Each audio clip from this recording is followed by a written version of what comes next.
All right, good evening to those of you on the East Coast. Good afternoon for those of you on the West Coast. I'm your host, Brandon Troy, host and co-creator of Movers and Shakers Unlimited.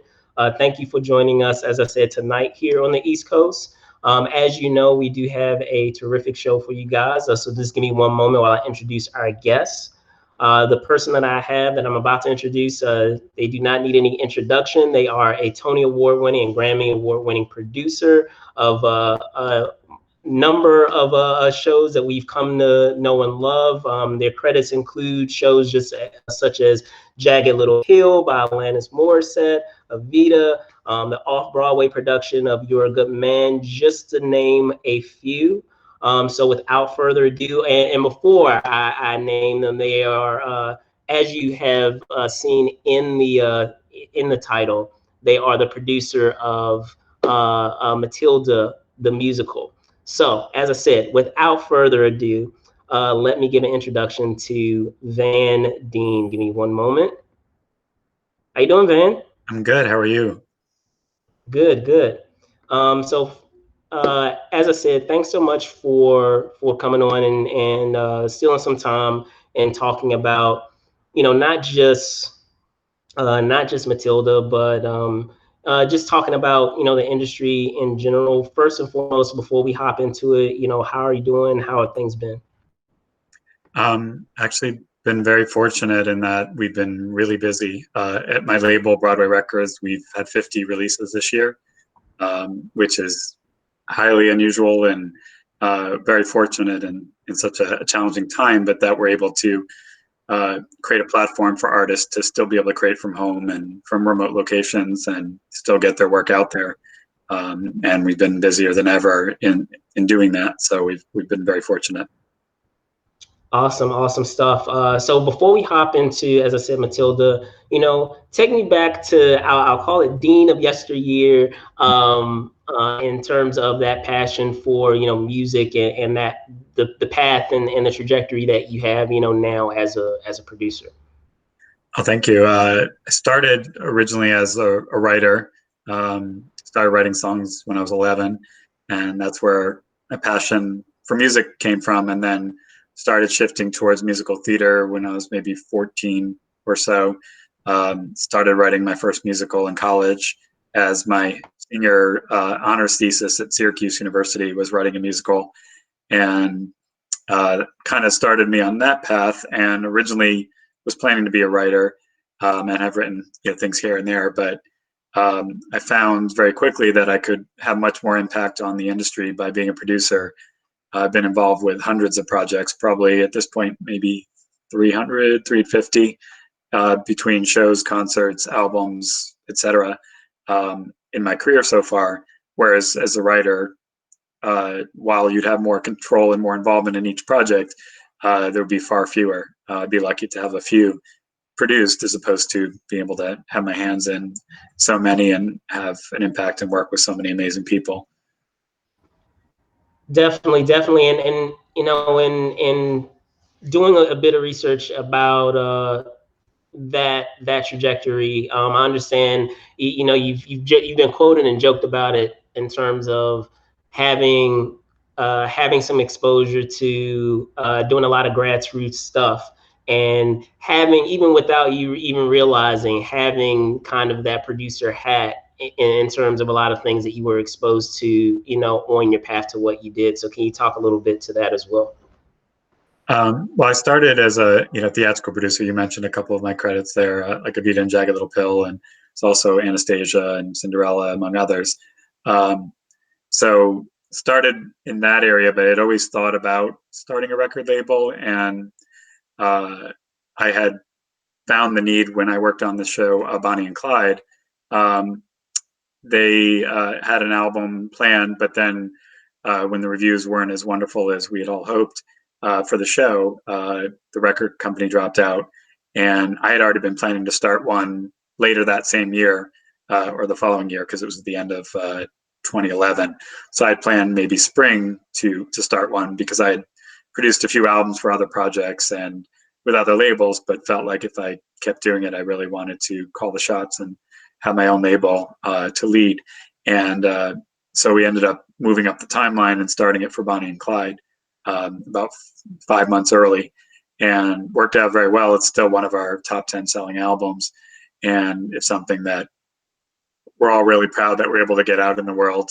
That was a very grassroots campaign. Everybody involved with the show chipped in and did whatever they could to make sure it would happen, because it's not cheap to do a cast album, and we did it as efficiently as we could. But a Broadway cast album, just to give you an idea, can range anywhere from $200,000 to $500,000 or more for a cast album for Broadway, and off Broadway can be anywhere from 30 to maybe 150 depending on the scale. So it's a lot of resources that go into it, just on the financial side, and then obviously on all the other aspects as well. Definitely. And it's funny, you're bringing up the time that all of that was happening. That's actually a great segue.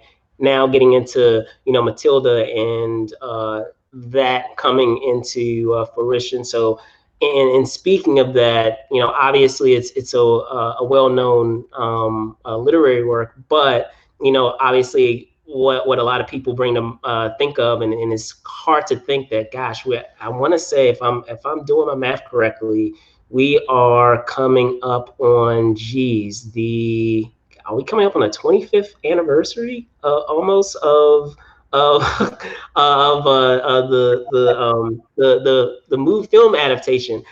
So a lot of people have that in the back of their mind too, in terms of that IP. So thinking back at that time of doing that and still having it continue forward now, talking about having that come to the stage and bringing a new life to it. Absolutely. It was actually an interesting path on that one for me, because I was planning to be in London for another play I was producing called Masterclass with Tyne Daly, and I planned while I was there, and it was actually my first time in London at that point. This was, I want to say, 2012. And I made my plans while I was there to see Matilda in the UK, because it was there before it came to Broadway.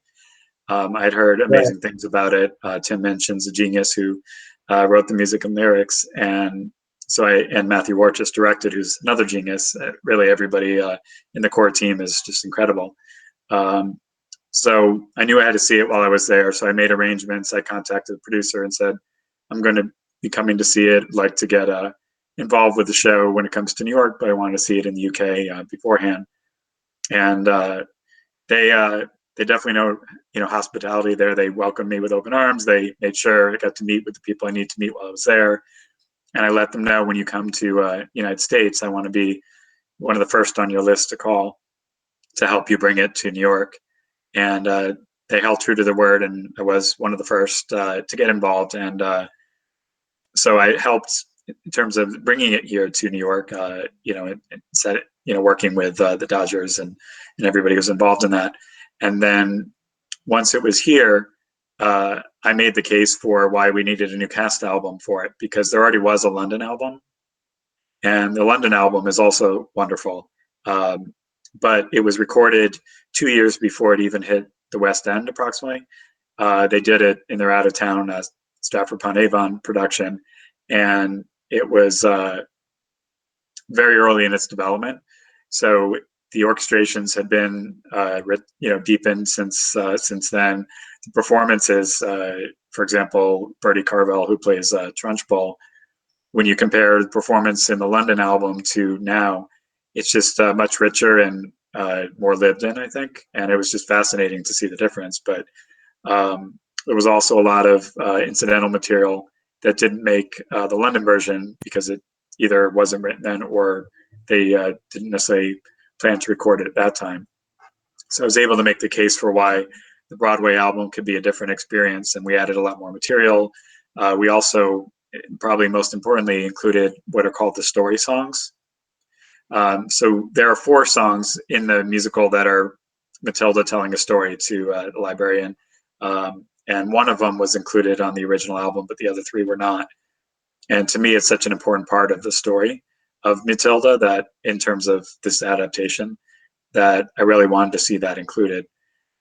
So I worked with the team and said, let's include it. And they felt like they didn't want it in story order at the time, to be included in the order that it runs in the show, because they felt it maybe slowed down the album listening experience a bit, to not have just song after song. So we compromised and said, let's make them the bonus tracks. So we made the story songs the bonus tracks, and then this new LP version, the vinyl version that's coming, that just came out this month, is the first version ever to actually have it back into the show running order. So I think for the diehard fans who want to hear the show in the order that they saw it on stage, then they can now experience it on the vinyl. If they want to experience it in digital or CD or other format, they can certainly program it to be in the same order. But this is the first time it's inherently in that order that they experienced in the theater, which is kind of exciting. We also included a couple other bonus tracks on the US album, including a song that was cut from Matilda called Perhaps a Child, which was also quite fun for people to hear that, because they never got to see it in the show. So it was something that Tim had written, but that was taken out early in the process. So that we had that, and we really put a lot of love and care into when we made the Matilda album. It was one that was always very meaningful to me. Did you ever see the musical?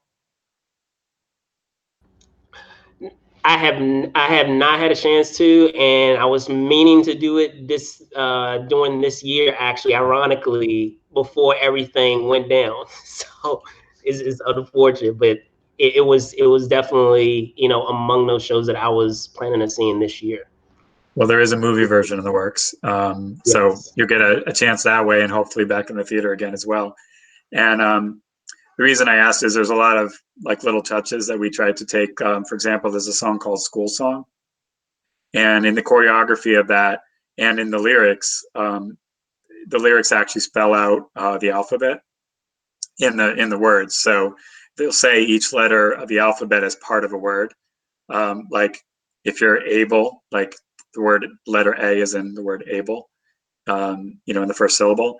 So the whole song was really brilliantly constructed, where the entire alphabet is internally spelled out within the lyrics.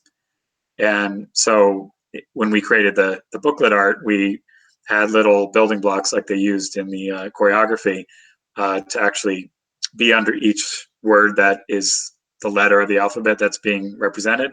And we had it kind of glowing as best we could in print, so that somebody, maybe who didn't see the show would get a sense of what was done. So it was kind of a fun way to illustrate what was happening in the theater. And the choreography of that number is brilliant, because they have all these cool like building blocks that have all the letters of the alphabet, and they're using different choreography to put those letters into a gate that's the gate for the building, for the school house and everything. So it's which is called Cruncham Hall. I should mention, because you mentioned the movie, that the musical is actually, while it follows the same basic story, it adds so much to it, including the stories I was telling you about. The acrobat stories, as they're called, are not in the original book or the movie, the original movie. There's a lot of other touches that the musical adds that will be in the next movie version that they're working on, but are new to the musical and are just absolutely brilliant.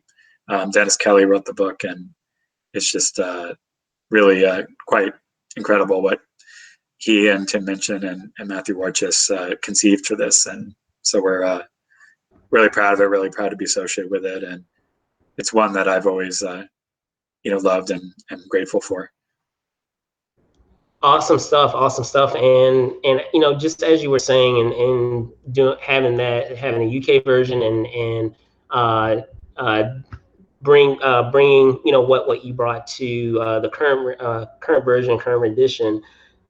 Can you tell me, in thinking about just thematically of whether it's the book, whether it's just the story in general, just that story of having a female character, a prominent female character, and even in the current landscape now, in my opinion, I feel that's an element that has allowed it to have such relevance, no matter what day and age or era we're bringing it in.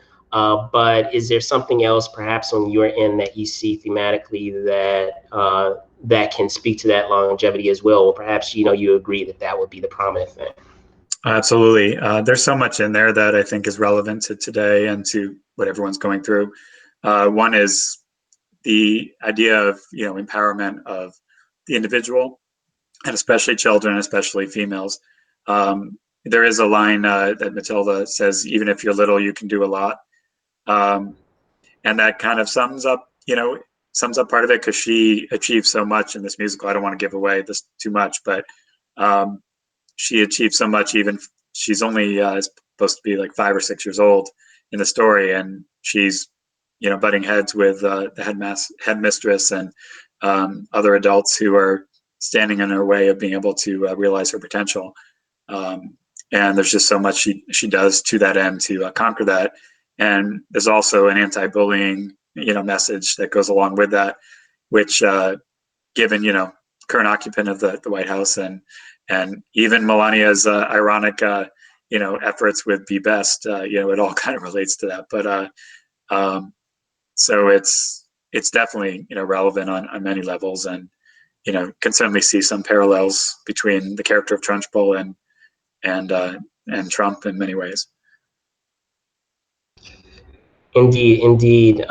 So just switching gears a bit, you were just talking about, and I didn't even mention it before, but you carry a whole other hat with Broadway Records as its president and co-founder, and just as you were talking about the expansive process it is, not just financially but even logistically of having all of those pieces move and function together to get an album, done, it is quite an undertaking. So, can you also, speak to that and how, and as you said, right now, currently, even despite the challenges that many people are experiencing, in the industry, I'm assuming that due to the fact that you're still able to record without being in the same space, that in the logistics that can go into putting a record together has still allowed it to function outside of folks being able to act on stage, or a lot of the other facets that you would have in a theater space. Absolutely. It's definitely required a lot of creative thinking, and many of our 50 releases that I mentioned were already in the works before COVID hit. So those were able to just be complete in post-production, but then there were many others that were initiated after. And with those, it's been everything from remote recording to home studios to either one at a time in a studio in a booth, or in the case of like Hadestown, If the Fates Allow album that we did for the holidays. That one was kind of a hybrid. There was some remote recording, like in Los Angeles, there was a studio there where a couple people came in individually, and then in individual booths. And then here we had one very large studio where everybody was 12 feet apart, and had dividers, etc. And so there's different ways to get around it, but you can really only do something like that for maybe a bigger scale album, because we had to rent a very large hall to be able to have people 12 feet apart, which is double the recommended amount. But I think 6 feet is maybe not enough in some cases, especially when you're singing. So we felt that we would double the recommended amount and also have dividers and everything. But we've done different ones in different ways, but it definitely adds to the logistics and the challenges of it. And even as simple as like signing contracts, usually all that's done like in the studio.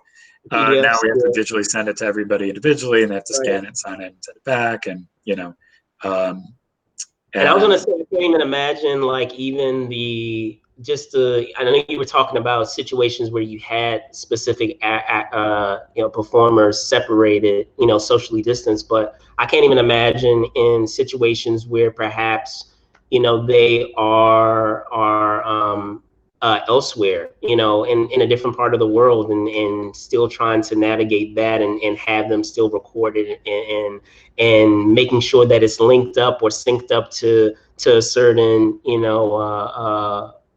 score, well, not score, but the orchestra that you have for a particular song, like that. It's already an undertaking, and I know I'm saying the obvious, but it's already an undertaking having everyone in the same space. But I'm sure that I just can't imagine like those different facets that can happen when, perhaps the person who's in the play, they are on set somewhere. We have some instances, where some films are currently in production. They're able to actually be on set right now, so you have to pull them away from that, and have them perhaps record a piece for a song. So yeah, it's very fascinating stuff. Thinking about all those logistics. Well, we've seen almost every type of situation, and for example, Norbert Leobutz, who is on set, just did some songs for a concept recording we're doing, and he's, I think, in Vancouver.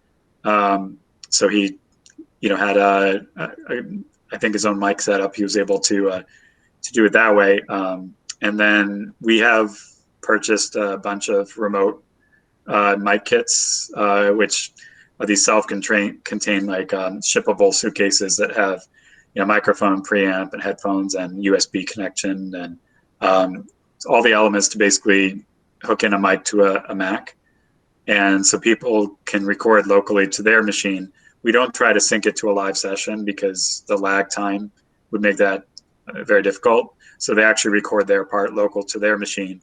We may zoom in and monitor it, because when you're zooming in and just listening, you don't have to be down to the millisecond, because you can still comment after the take and all that. But to actually record it, it's being recorded on their computer, and then they send the file to us, and then we coordinate that with our engineer and put it all together. One of the probably craziest examples and most impressive, I think, the team who worked on that was Stella Scrooge. I don't know if you heard about that one. Yes. But that one basically is a retelling of Christmas Carol, with a descendant of Ebenezer named Estella, and she's Right. like a fund manager or something like that. She has her own fund. But Right. anyway, it was filmed with all these great actors, and it was all done in green screen, and it was all done one at a time. And so they filmed this whole musical film one person at a time, and have it interact. So the way they did it is they actually built like virtual rooms using special effects. So it's made to look like maybe a high-end video game where you have different rooms and buildings and all that. It's not meant to look 100% real, but it's meant to have like a certain stylized aesthetic to it, and like like I said, a high-end video game or something like that. And it was really impressive what this team put together. And they did the audio at the same time that they did the video, and so basically that's even a step further difficult than what we're doing, where you have the video component as well, and then put everybody together. Again, since they're all on green screen, you can do that, but the logistical headaches of trying to do that is quite quite impressive. And so I give the Estella Scrooge team a lot of credit, because they actually handled that on their own and brought it to us. But there are others that we handled those logistics on, but this one was video and audio. Great, great, great. And in speaking of again, just that theme of logistics, just as we were talking about at the top of the interview, we were talking about just the landscape of theater right now. I've had a couple of folks that are in the are a part of that industry, and it's been fascinating to for them to share their thoughts on where it is right now, where they see it going in a couple of years. Obviously, we're in a unprecedented time now with what's happening, and we've seen some interesting things in terms of a lot of shows going recording a lot of the shows and having it presented in a cinematic format, which is interesting. But at the same time, as you know, as I know, there's nothing that can replace that give and take between an audience, a live audience, and what there's the folks at the ensemble that they have on the stage, the crew and the ensemble that's bringing that work together. So can you speak to that too, and trying to still navigate the current time right now, and trying to find some semblance of bringing that same experience, and hopefully, getting back to that point where we all want to get to, of being able to, sit in the audience. Absolutely. Well, I think everybody's trying to innovate and find their own way to as best replicate the experiences you can during the time that we're in. Estella Scrooge that I mentioned earlier is one example, where they try to create a musical film, piece by piece. You had a Killer Party that was another one that we released.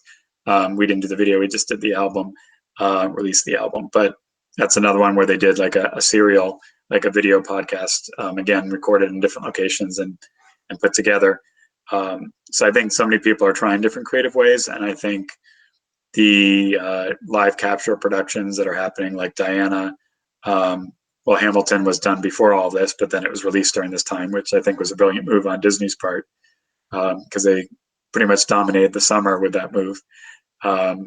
And I think the good news is I think things will come out of this, very challenging time that will help the future and help theater become even more accessible, and find new ways to get it into, get it to people who maybe can't make the trip to New York.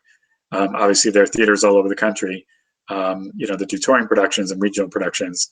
But if people can't get to their closest theater, or if they want to see more than what their local theater is offering, there are going to be other ways through these medium, streaming, etc., to do that. As far as live theater coming back, it's the big question, and we all, of course, would love to know the answer exactly when that's going to happen. I think it's becoming closer and closer all the time to have that answer, but we don't have it yet. But certainly the vaccine is a big step in the right direction. But the thing is, with Broadway, we really only have one shot to get it right on the return. And by that, I mean, we really can't be in a position where we start up and then have to shut down again. It's so expensive to get restarted that it would be very difficult for shows to have to bear that financial burden if they have to then shut down again. So I think that when it comes back, it needs to be, we're back and we're staying. And because of that, it can't be rushed into. It has to be done in a way that we know it's going to be solid when it happens. Plus, you really do need a few months to ramp up not only ticket sales and interest, and Broadway is so reliant on tourists that I think it's going to take a few years before tourism is back where it was. But it's going to affect the landscape about which shows come back when, and in how strong of a manner, because there are certain shows that are already have been seen by every New Yorker and everybody from New Jersey and Connecticut, because they've been around a long time. So their road, I think, is a little more complicated, because they rely more on tourists. But newer shows that haven't been around that long, still have plenty of people in the tri-state area of Broadway to be able to support it. So I think it's all those challenges that maybe people don't necessarily think about when they think about what it's going to take to return, but it's all stuff that people in the business of it have to figure out the right answers to. And I know that when it does come back, it's going to be very exciting, and it's going to be all hands on deck, and we're all in it together, whether we're in competing shows with somebody else or not. We all need Broadway to be successful. We want Broadway to be successful. And I think it's an opportunity to come back in a reset manner that looks to the future. Also, like with Black Lives Matters and BIPOC representation, I think we all during this downtime have really focused on that, about how can we, increase representation in theater. I know I've been working with some of my allies in the theater to see what we can do. And I think there are a lot of things that'll be coming that will improve that as well, so that when we come back, it's not coming back exactly the way we were, but we're coming back improved in representation and in use of technology. I think there'll be more contactless ticketing, just for health reasons. There'll be other things that happen as a result of this. And I think, but there will be a lot of positive things. Like I said, it's been a chance to step back and say, what can we do to do it better? Like I said, better representation of all races and all all folks in society. I think that there needs to be more of that, and I think we've all heard that message, and we're trying to do what we can there. And I'm excited about that. I think there's a lot of movement in the right direction in just making Broadway even better when it does come back. Absolutely, absolutely, and talking about getting back to that semblance of normalcy and what is coming next, and thinking of the future. I'm sure that there are plenty of things. You touched on a lot of them, over the course of our interview, but perhaps there are some other ones that maybe you can announce, maybe you can't announce, maybe it's too early, or maybe just by virtue of just the circumstances, it's been held back, and there's a hope that we may get it next year, but maybe it gets pushed a whole other year. Are you able to discuss some of the some other stuff that's on your slate that you are looking forward to bring to audiences and fans? Well, there's so much that's kind of waiting in the wings, and I think it's a matter of seeing how that all shapes up, because there was all the shows that were already on Broadway. So of course they get first crack at coming back if they're able to. So it's then finding out, which theaters are available so that other pieces can come. Like I work a lot with Lynn Ahrens and Stephen Flaherty, who I adore. They wrote Ragtime and Anastasia, two of my favorites, and Once on the Island, another of my favorites. I have another piece with them called Marie that was out in Seattle that is Broadway bound, and it's about the Degas statue of Little Dancer, and it's a musical of that story, which is really a beautiful, gorgeous story that they've told, and directed by and choreographed by Susan Stroman. So that's one of the ones that I have coming. I don't know what the timing is going to be. I don't think anyone knows for works that were already on Broadway exactly when they're coming. And even those that were on Broadway, they don't know exactly when they're coming back yet. So it's early to say the exact timeline, but that is one of the ones that I had waiting in the wings. I'm also very excited to have Jagged Little Pill come back, which is my show that was running when this all happened. Just had a concert about a week or so ago, where did a bunch of songs from the show, a live concert that was streaming. That was another example of what you're talking about before, about bringing theater to the audiences during this time. I think they found a really nice way to do it. The lead producers put this together and came up with a live concert that not only had songs from the show, but had a little bit of storytelling, and just to give you a sense of what the story is, and had the cast members, give a little bit of an introduction, also talk about their process and everything. And it was, I think, really exciting to see that. It's a little different than anything else that's been done that I've seen during this time. But also just the challenges I think that everyone's going to face, theaters across the country and artists across the country. It's been enormously difficult, because it's, a lot of people, I think, forget that artists are workers just like everybody else. They live paycheck to paycheck, and those paychecks were immediately turned off in March and won't be coming back for a while. Some of them have had to pivot to other things in the interim, or either other medium or even other temporary careers, or and it's not just those you see on the stage, it's the hundreds of people off stage that you don't see, or the businesses, the restaurants, hotels, etc., that rely on the theaters to be running. So there's just millions of people, I think, across the country and across the world who were impacted, directly and indirectly by the closure of theater. And I do worry that some of those people won't be able to come back into it, and that they've had to find other things, or find another way to get food on the table. And I'm hoping, of course, that they're all doing okay. I know that the Actors Fund and other charities have really stepped up and done everything they could to raise money and help those who are out of work. And they've done amazing things, but that only goes so far. It's still a huge challenge for everybody in the business to have your paycheck that you're relying on suddenly stop. And certainly everyone's done everything they could to help and continue to, but it's still a great challenge. Indeed. But with all that being said, it's super exciting. All these things that are on the way, and I'm looking forward to being able to go back to the theater and to experience theater firsthand. Get back to a sense of normalcy.